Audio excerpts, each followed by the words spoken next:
মোমেনা শোনো নসিব তোমার বদলে যাবে মুমিন মোমেনা।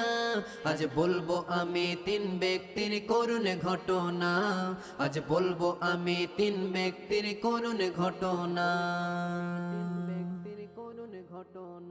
তিনজন হঠাৎ ব্যবসা তরে সফরে গেল, রাস্তার মাঝে ঝড় বৃষ্টি নেমে যে এলো।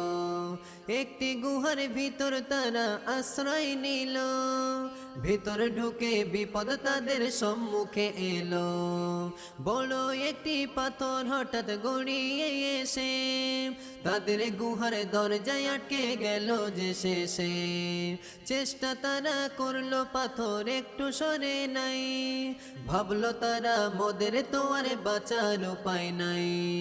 অক্সিজেন ধীরে ধীরে হয়ে যায় বন্ধ, মৃত্যু তাদের লেখা সেথায় নেই কোনো